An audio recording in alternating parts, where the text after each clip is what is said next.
Dice la Biblia, fíjense hermanos, para hacer lo que vemos hoy, para mantener en vida a mucho pueblo. Fueron las adversidades lo que Dios usó para llevarlo cerca de Faraón y estar en una posición en la cual su vida podía cambiar y ser el segundo del rey. Y fue lo que Dios usó para alimentar a su propia familia y para alimentar a todo un país, hermanos.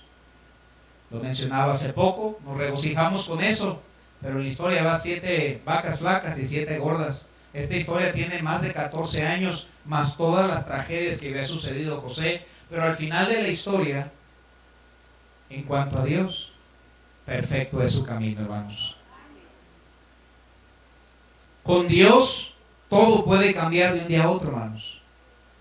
Un día estaba metido en el calabozo y te imaginas, hermanos, la mente de José al después salir y decir: Dios, se cumplió el sueño que habías puesto, aquel sueño que me habías revelado. Y después tenía el anillo, tenía todo lo que Faraón le había dado. Un día estaba metido en lo más profundo del calabozo y al segundo día estaba en el lugar más alto después de Faraón, porque con Dios todo puede cambiar de un día a otro, hermanos. Es lo hermoso de ser cristiano. Ana oraba y oraba: Señor, dame un hijo, dame un hijo, Señor, dame un hijo. ¿Te imaginas la agonía de ver a Penina? Que hasta parecía que los tenía en promoción. La Biblia dice que la irritaba. Y Penina la irritaba. Es más, la Biblia dice, su rival la irritaba. Primera de Samuel 1.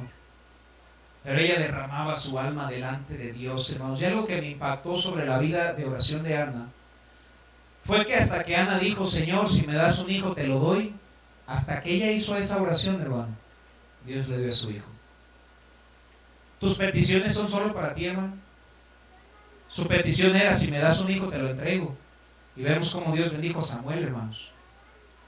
Moisés, un simple día, estaba cuidando a las ovejas de Jetro, su suegro, errante fuera de la voluntad de Dios, perdido por 40 años, pero un día al ver la zarza fue el gran libertador de Israel, hermanos. Y lo vemos vez tras vez en la historia de la Biblia, que todo cambió de un día a otro. David regresaba de apacentar las ovejas y de regreso lo ungieron como rey de Israel, hermanos. Yo creo que David no se lo esperaba, hermanos. Pedro y Juan solo iban de pesca, pero en el camino se encontraron a Jesús, y bendito el día cuando nos encontramos a Jesús, hermanos, y cuando más bien Él nos encontró a nosotros y cambió su oficio completamente. Dios los hizo pescadores de hombres y fueron discípulos de Cristo. Cada una de las historias que he mencionado terminaron muy bien, pero en el trayecto de su vida tuvieron problemas, tuvieron enfermedades, tuvieron fracasos, profundas tristezas y aún muertes. Dios usa circunstancias desagradables para hacer un increíble testimonio de nuestras vidas. El título del mensaje es: Dios usa las tragedias. Dios usa las adversidades. Dios usa los momentos difíciles. Uno pudiera pensar en el pueblo de Israel, hermanos, y si Dios se palpó a alguien, fue a su pueblo. Más que a nadie en toda la Biblia, hermanos. Vemos cómo esa nube los cubría de día para que no se quemaran. Vemos ese pilar de fuego para que el frío no los lastimase y pudieran ver, hermanos. Vemos cómo las aves caían del cielo. Vemos cómo Dios bendecía vez tras vez al pueblo de Israel. Sedientos, sacaba agua de la peña, su ropa nunca creció. Yo creo las hermanas estaban bien enojadas. Lo entenderán en 2 minutos, hermano. Y no solamente en las historias buenas, sino aún cuando Faraón estaba en medio del mar y se cierran esas aguas, aún Faraón pudo experimentar el poder de Dios. Sin embargo, él lo tuvo que experimentar del otro lado. Faraón experimentó el poder de este lado, hermanos, viendo cómo Dios defendía y mataba a su enemigo. Pero Faraón también lo experimentó. Uno puede preguntarse: ¿será que ahí estaba Dios cuando se cerraba el mar? La respuesta es por supuesto que sí, hermanos. Dios estaba cuando se abrió y Dios estaba cuando Él mismo lo cerró, hermanos. Uno pensaría Israel después de todas las vivencias, todos los testimonios que tenían, cómo Dios se había palpado a sus vidas. Podríamos creer, Israel jamás volvió a dudar de Dios. Pero no es así, hermano. ¿Acaso podrá Dios suplir pan en el desierto? O ya te aventó aves y te lo vuelves a preguntar. Y vemos que vez tras vez el pueblo de Israel seguía con sus dudas. Y Dios tenía que recordarles evento tras evento que Dios sigue siendo Dios, hermanos. Uno puede preguntarse cómo puede Dios usar situaciones difíciles. Uno puede preguntarse, hermanos, ¿por qué está pasando lo que pasa en Venezuela? Vamos, es una situación tan triste. Pero estando ahí, hermanos, yo nunca he conocido personas con más sed de Dios que las iglesias de Venezuela, hermanos. No estoy diciendo que no tengamos sed nosotros, pero sí digo que ellos tienen más sed que nosotros, hermanos. Su esperanza solo es Dios. Nosotros tenemos la esperanza en Dios y 2, 3 cosas. Ya solo es Dios. Y Dios es suficiente, hermanos. Estando en conferencias que se acaban a las 11:30 de la noche, hermanos. Yo estaba sentado ahí sorprendido. ¿Cómo es posible que los hermanos no se vayan? Yo creo que si yo alargo el culto media hora, se han de ir unos cuantos. Pero hoy lo vamos a alargar a las 12, hermanos. Sí, cómo no, hermano. No, honestamente yo creo que algunos se enojarían si yo alargara el culto tanto. Recuerdo la primera conferencia que hicimos cuando teníamos 3 meses como iglesia y ya estábamos haciendo conferencias, hermanos. Alargamos esa primera conferencia, se fue largo, y el siguiente domingo en la mañana creo que vinieron 20 o 30, no sé. Y dije, no es muy sabio alargarlas.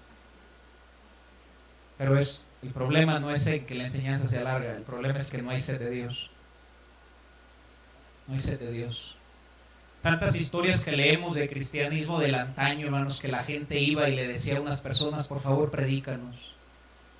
Y un hombre sacaba una vela y le decía, cuando se consuma, dejaré de predicar, ya me duele la garganta de tanto predicar. Hermanos, qué días tan tremendos. Dios está por encima de todo. Dios puede usar cualquier situación.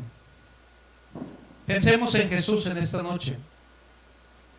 Vayamos a Miqueas 5:2. Uno pudiera pensar en esta noche, ¿será que Dios usó a Augusto César? Como que nos cuesta trabajo pensar que sí. Pero la respuesta es sí. Dios usó a Augusto César. La Biblia dice, pero tú, Belén. Miqueas 5:2. Miqueas capítulo 5.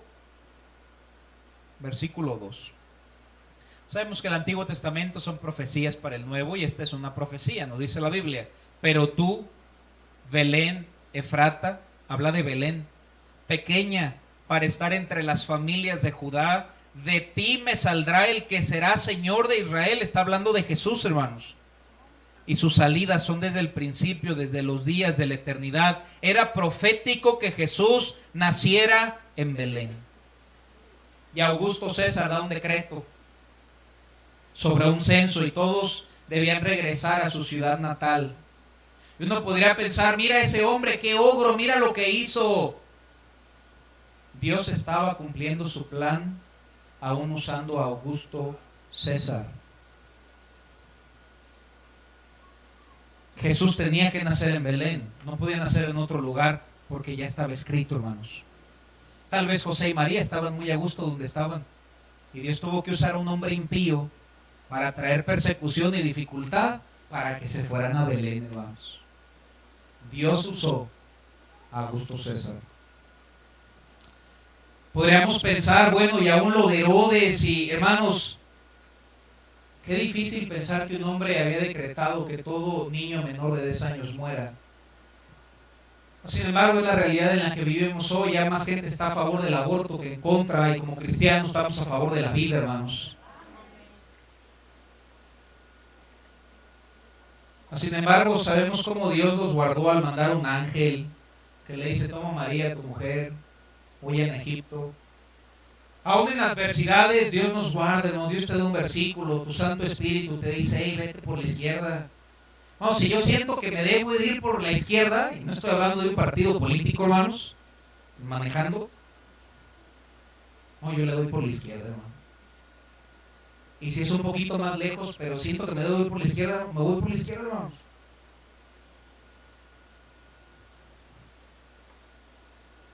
Dios nos guarda, hermanos. Dios nos guarda. Lo decía mucho antes, lo he dejado de decir, pero de cuántas nos ha librado Dios que ni cuenta nos damos. Tal vez ibas a chocar ahorita veniendo a la iglesia y el ángel de Jehová te guardó, hermano. Y ni cuenta nos dimos, hermano. Cuando el peligro pasa, sabemos que regresan a Nazaret y siempre en problemas, pregúntale a Dios qué hago. Dios siempre te va a dirigir, hermano. La Biblia dice que este Dios es nuestro eternamente y para siempre. Él nos guiará aún más allá de la muerte. Si Él me va a guiar después de la muerte, estoy seguro que también me va a guiar aquí. Cuando no sepas qué hacer, haz lo que sabes que debes hacer y pregúntale a Dios. Dios te contesta, hermano. Jesús nos dejó el ejemplo de dificultades, de adversidades desde su nacimiento. Antes de que naciera, hermanos, ya había problemas. Vayamos a Lucas capítulo 20, versículo 19. Sabemos que nosotros debemos seguir las pisadas del Maestro. Lucas 20, 19 dice la Biblia: procuraban los principales sacerdotes y los escribas, ¿qué dice ahí, hermanos? Echarle mano a los principales sacerdotes a Jesús, hermano, porque comprendieron que contra ellos había dicho esta parábola, pero temieron al pueblo y acechándole enviaron espías que se simulasen justos a fin de sorprenderle en alguna palabra para entregarle al poder y autoridad del gobernador. No solamente fueron los sacerdotes, sino los fariseos, no solo los fariseos, pero los saduceos, y eso es toda una enseñanza en sí sola. Vayamos a Juan capítulo 10, versículo 19. Juan capítulo 10, versículo 19, nos dice la Biblia: volvió a haber disensión entre los judíos, hermano, no solo los saduceos, no solo los fariseos, su mismo pueblo. Hubo disensión entre los judíos por estas palabras y muchos decían, está hablando de Jesús, demonio tiene, está fuera de sí. Esa palabra fuera de sí literalmente significa la palabra loco. Literalmente es lo que significa. ¿Te imaginas? Con Jesús. Y está fuera de sí, ¿por qué le oís? Versículo 22. Celebraban en Jerusalén la fiesta de la dedicación, era invierno, y Jesús andaba en el templo por el pórtico de Salomón, y le rodearon los judíos y le dijeron: ¿hasta cuándo nos turbarás el alma? ¿Te imaginas, hermano? Jesús estaba a punto de morir por los judíos y llegan y le dicen: ¿por qué me turbas? Qué ejemplo de vida piadosa, hermanos. Si tú eres el Cristo, dínoslo abiertamente. Jesús le dijo: os he dicho y no creéis. Las palabras que yo hago en el nombre de mi Padre, ellas dan testimonio de mí, pero vosotros no creéis porque no sois de mis ovejas. Como os he dicho, mis ovejas oyen mi voz, y yo las conozco y me siguen, y yo les doy vida eterna, y no perecerán jamás, ni nadie las arrebatará de mi Padre. Mi Padre me las dio, y es mayor que todos, y nadie las puede arrebatar de las manos de mi Padre. Versículo 31. Entonces los judíos volvieron a tomar piedras para apedrearle. Para nosotros que es hermoso el pasaje de Juan 10, hermanos. No fue hermoso cuando fue escrito, hermanos. Realmente fue una situación muy adversa y muy difícil para Jesús. Pero Jesús siempre nos deja un ejemplo perfecto, hermanos. Pilato lo condenó a muerte. Los soldados romanos físicamente lo crucificaron porque ellos y el pueblo de Israel, el gran libertador, cuando esperaban al Mesías, no esperaban a un líder espiritual, sino a un líder político. Jesús no vino por una razón política. Él no vino en ese tiempo para ser un rey terrenal. Él vino con un propósito más grande: salvar nuestras almas del infierno, hermanos.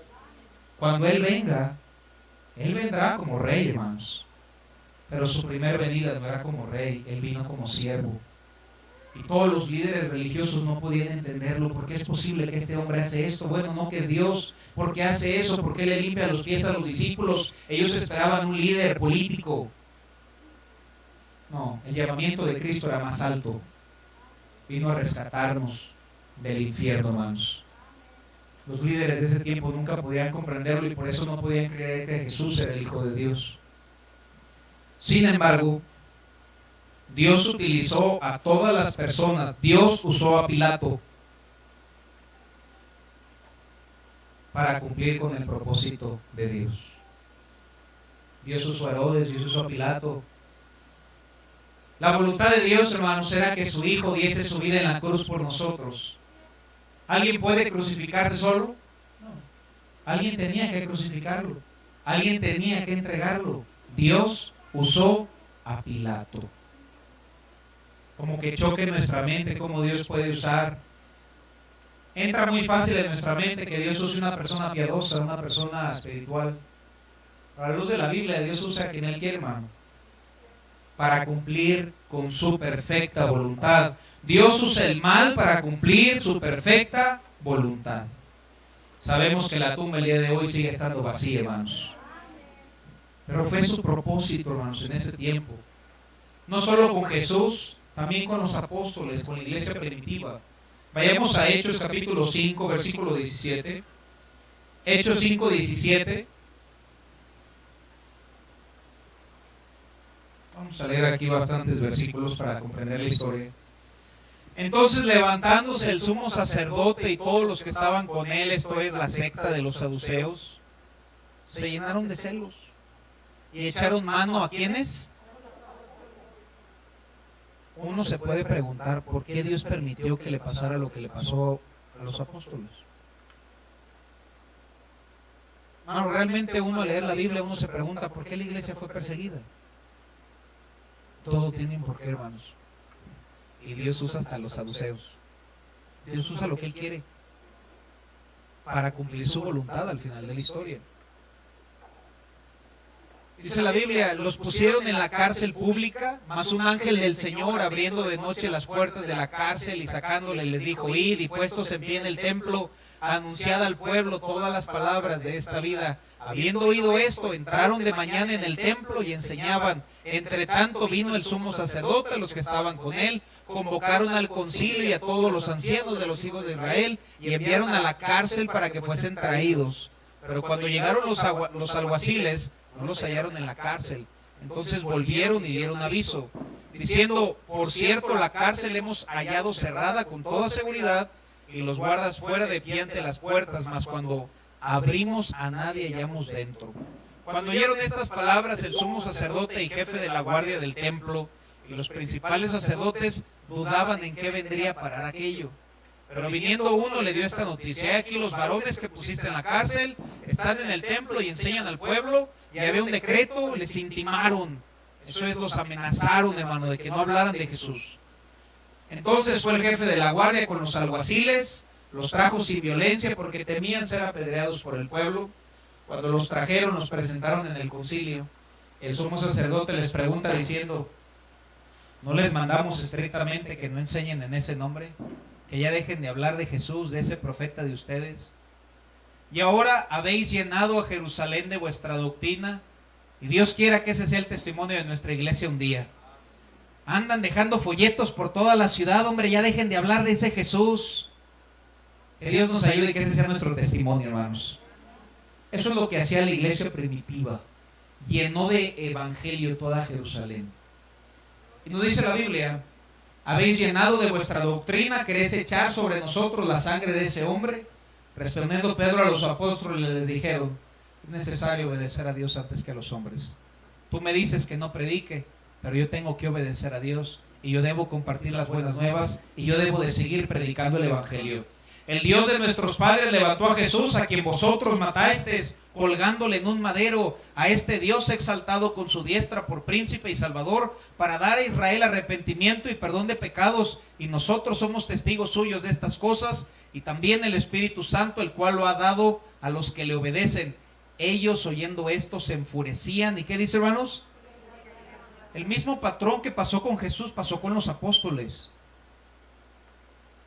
Entonces, levantándose en el concilio, había un hombre Galileo, doctor de la ley, venerado de todo el pueblo, y mandó que sacasen fuera por un momento a los apóstoles, versículo 35, y luego les dijo: varones israelitas, mirad por vosotros lo que vas a hacer respecto a estos hombres. Vayamos al último versículo, hermanos. Dice la Biblia: y todos los días, desde el 41, hermanos, y ellos salieron de la presencia del concilio gozosos de haber sido tenidos por dignos de padecer afrenta a causa del nombre. Hermanos, los apedrean después del concilio y salen bien contentos. Gloria a Dios, soy como Jesús. Qué actitud, hermanos. Y en vez de frenar la iglesia, y todos los días en el templo y por las casas no cesaban de enseñar y predicar a Jesucristo. Hombres malos trataban de que la iglesia no siguiera, pero Dios usó a esos hombres perversos para que la iglesia se expandiera. Porque la iglesia en Jerusalén ya estaba muy cómoda. El propósito de Dios no solamente era llenar Jerusalén, sino Judea, Samaria y hasta lo último de la tierra. Estaban tan contentos, imagínate la congregación, yo creo que eran 20,000 hermanos. El Señor añadía cada día los que deben de ser salvos. Y estamos cómodos, ¿para qué hacemos más? Dios tuvo que traer persecución para que se cumpliera el propósito de Dios. Dios usó ese concilio. Dios usó esas personas impías que querían que se cerrara la iglesia de Jerusalén, hermanos. Aunque el enemigo ataca y buscaba destruir su pueblo, nunca lo lograrán, hermanos. Podemos pensar en Saulo, ganó algo de ventaja. Vayamos a Hechos 7:58. Uno puede preguntarse cómo Dios usa la tragedia. Hechos 7:58. Nos dice la Biblia: y dijo, 58, y echándole fuera de la ciudad le apedrearon. Estamos hablando de Esteban, el primer mártir. Y los testigos pusieron sus ropas a los pies de un joven que se llamaba ¿cómo?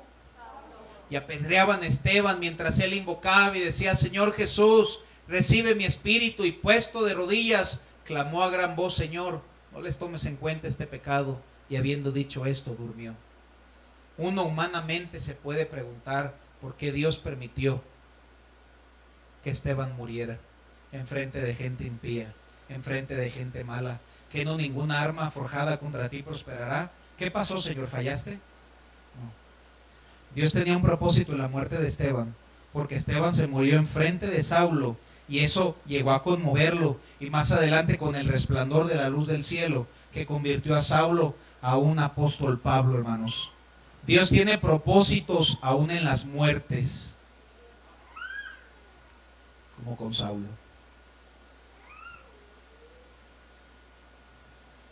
¿Cómo Dios permitiría eso? Sí, Dios obró en su corazón, caminó a Damasco. Hechos capítulo 8, versículo 1, miren lo que dice, siguiente capítulo. Y Saulo estaba de acuerdo con la muerte de Esteban. En aquel día hubo una gran, ¿qué dice? ¿Contra quién? Hermano, uno se pregunta, ¿por qué Dios no es la niña de tus ojos? ¿No es tu novia, de acuerdo a Efesios? Sí. Y dice: hubo gran persecución contra la iglesia que estaba en Jerusalén, y todos fueron, ¿qué dice? Pero fíjense por dónde fueron esparcidos: por las tierras de Judea y de Samaria. Ahora estamos en Hechos 8:1. Al revés es Hechos 1:8. Pero recibiréis poder cuando haya venido sobre vosotros el Espíritu Santo, y me seréis testigos en Jerusalén, Judea, hasta lo último de la tierra. La iglesia de Jerusalén estaba tan cómoda, que estaban bien a gusto en Jerusalén. Dios tuvo que traer problemas en la iglesia para que fuesen esparcidos. Dios usó a la gente que perseguía a la iglesia para que la iglesia se expandiera a Judea y a Samaria. Y posteriormente, en los viajes misioneros de Pablo, hasta lo último de la tierra. Tenemos un Dios soberano. Tenemos un Dios que cumple su propósito, hermanos. ¿Cómo? ¿Quién sabe?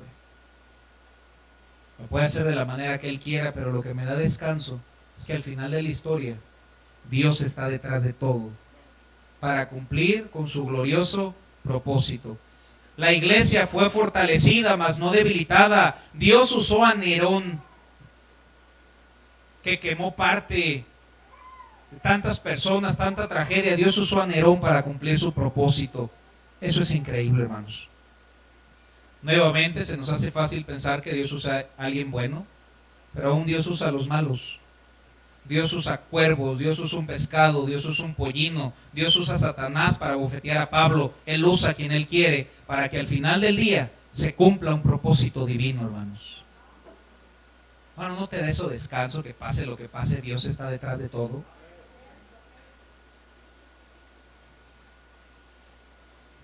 Toma esta parte, hermanos, por favor.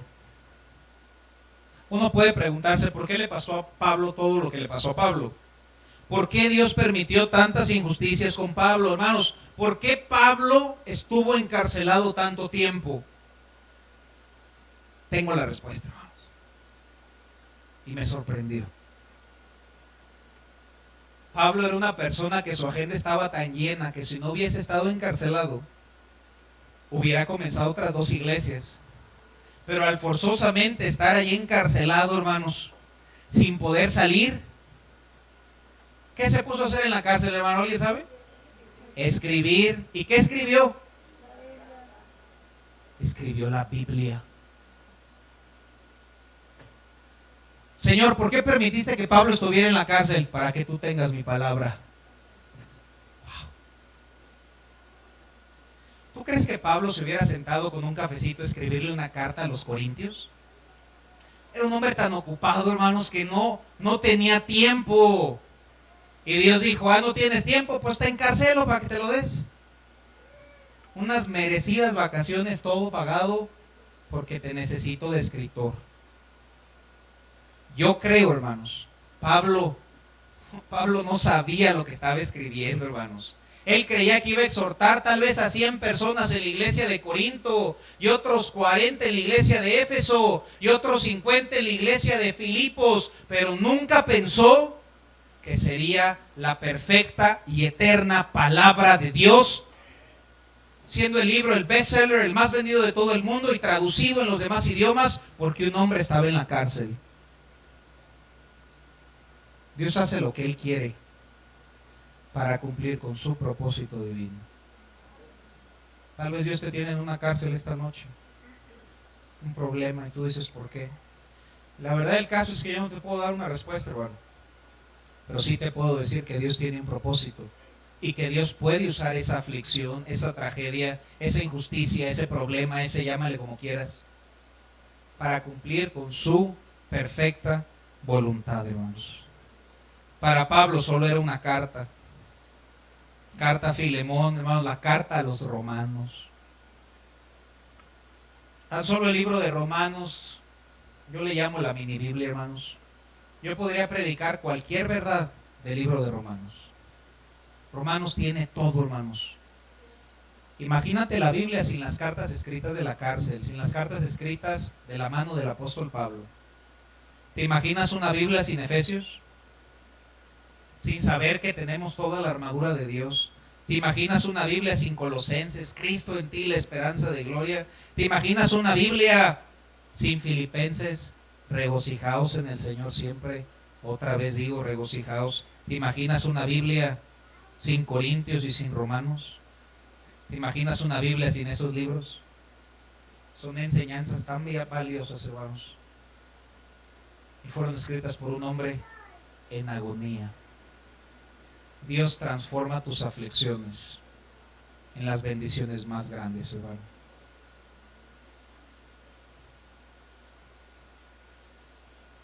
Pablo pudo haber comenzado otras 2 iglesias, pero ese no era el plan de Dios. Dios lo quería como escritor. Nuestros caminos no son sus caminos, hermano. A veces pensamos que nada más es hacer más y más. No, es hacer lo que Dios quiere. Y si es sentarme para escribir, entonces eso es la voluntad de Dios para mi vida, porque yo no sé cómo Dios lo va a usar en un futuro, hermanos. Dios sabe lo que hace, hermanos. A veces pensamos que algo es injusto, algo es cruel, un error. Dios sabe lo que hace, solo es parte de su plan. Cuando Pablo estaba en la cárcel, estaba exactamente donde Dios lo quería. Pero siempre ve tu situación viendo al futuro. Pablo en vida no supo la gran bendición que sería a un grupito en una iglesia en Irapuato. No, yo creo que Pablo ni siquiera sabía que existía Irapuato, ni que se iban a predicar de sus cartas. Pero cómo Dios usa y transforma las aflicciones, hermanos, en las bendiciones más grandes. Yo creo que la bendición más grande que tenemos todos aquí es la Biblia. De la cárcel para tu casa. Wow. Cuando sientas que tu mundo se está hundiendo, recuerda que no hay nada fuera del plan perfecto de Dios. Cuando Dios está involucrado, nuestras dificultades llegarán a ser nuestras más grandes bendiciones, hermano. Terminamos en 1 de Pedro 5:8. 1 de Pedro capítulo 5, versículo 8. Nos dice la Biblia, o a menos que quieran que lo alarguemos a las 12. Ajá. Terminamos con este pasaje, hermanos. Sed sobrios y velad, porque vuestro adversario el diablo, como león rugiente, anda alrededor buscando a quien devorar. Satanás quiere desanimarte, quiere sacarte de la carrera, quiere hacerte todo deprimido. Mira qué cruel es la vida, como aquella persona que me vino, me dijo, es que pastor, la vida es cruel y despiadada. Que pues sí, pero Dios es bueno, hermana. Pues sí, ¿verdad? Pues sí. Y la otra hermana que me dijo, pues lo único que me queda es confiar en Dios, pastor, ya que pues hubiera usted empezado por ahí y no necesitaría un plan B, hermana. Pues sí, ¿verdad? Hermano, si todos sabemos qué tenemos que hacer, hermano, todos ya lo sabemos. Miércoles platiqué una historia, una persona me contó todos sus problemas y le dije, emborráchese. Pastor, ¿cómo cree? Yo voy a confiar en Dios. Si ya sabía qué hacer. Todos aquí ya sabemos que mañana hay que leer la Biblia, hermano, pero necesitamos escuchar, hermano, lee la Biblia mañana. Nos hace falta, hermano. Sabemos que Dios está en control, pero nos gusta escuchar, hermano, Dios está en control. Sed sobrios y velad, porque vuestro adversario el diablo, como león rugiente, anda alrededor buscando a quien devorar. Fíjense, hermanos, al cual resistid firmes en la fe, sabiendo que los mismos, ¿qué palabra dice ahí? Los mismos padecimientos, el mismo padecer de Pablo, el mismo padecer de Noé, el mismo padecer de Jesucristo, el mismo padecer de Pablo, el mismo padecer de la iglesia de Jerusalén, de la iglesia de Antioquía, el mismo padecer se va cumpliendo en vuestros hermanos. Es necesaria la aflicción, es necesaria. Dios la usa, será la bendición más grande, no mañana, va a pasar mucho tiempo, pero un día vas a dar gracias a Dios porque pasó lo que pasó.